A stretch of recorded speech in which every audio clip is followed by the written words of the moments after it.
Hey guys, welcome back to Sketchbook Sessions, and today for episode 2 I'm going to be discussing my thoughts on artist block and a few ways that I think one can get out of artist block.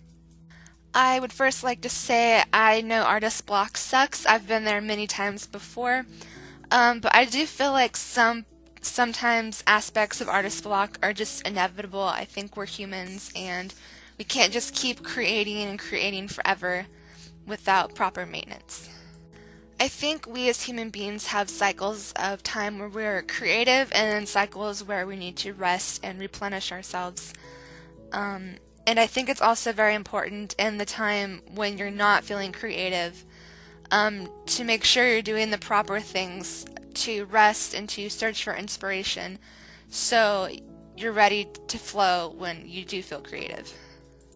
And I think if we do the proper things when we're in artist block, it could help us bounce out of artist block even faster. So one reason I think that people can go into artist block is exhaustion from being burnt out from overdrawing or painting or just over creating in general. So I think it's definitely important to take breaks and to get the proper rest. A healthy lifestyle can help us stay in our creative flow. I think it's really important to eat healthy food, get a lot of sleep, to get exercise.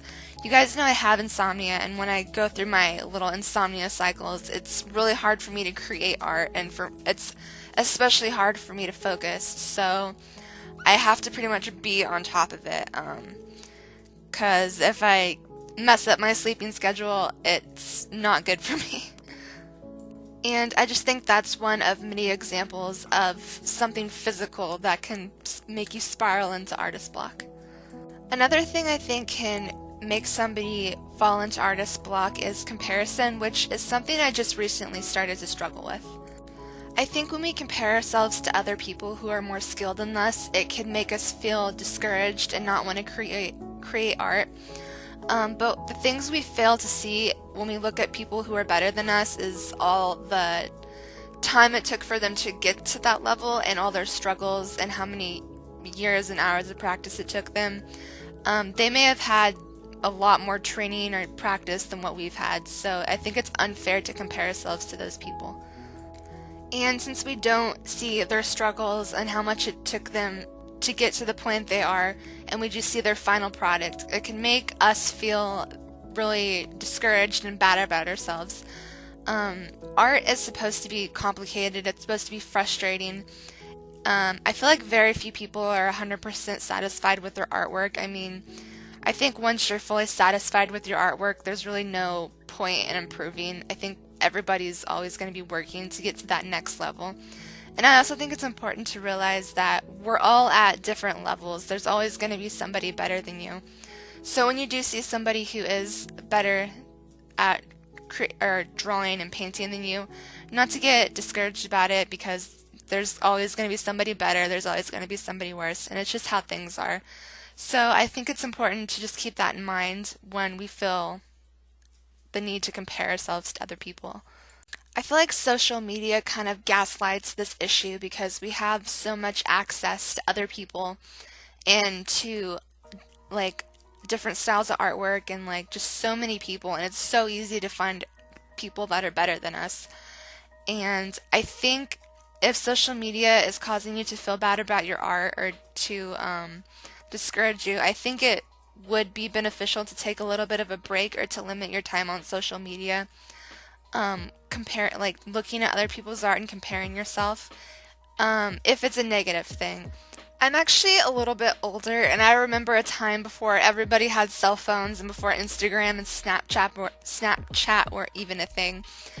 And I remember it just being a lot simpler. There was a lot less pressure to be perfect, and I felt like there was like no competitiveness between artists, which I don't think being competitiveness is necessarily a bad thing, but I do remember it was just a lot more freeing and comfortable to create because there wasn't like so many people to compare yourself to. So yeah, I don't know if technology is really always a good thing in this aspect. And I also think it's important to figure out what things inspire you.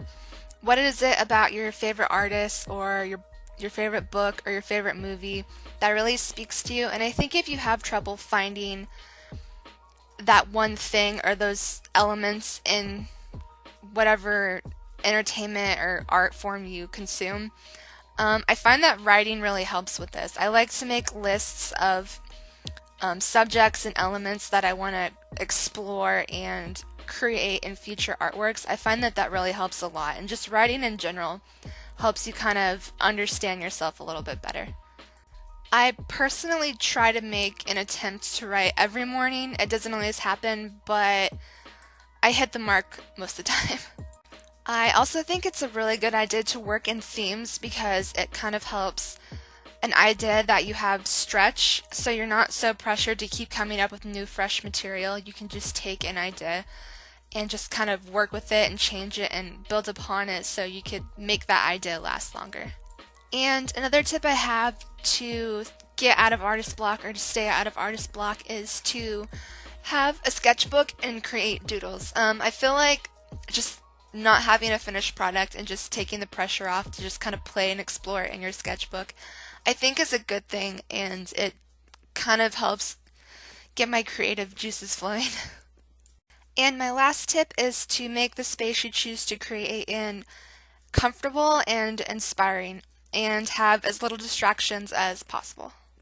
Personally, I like to have art on the walls in my little art corner, and I always have some kind of candle burning, and I like to have a cup of tea or coffee with me.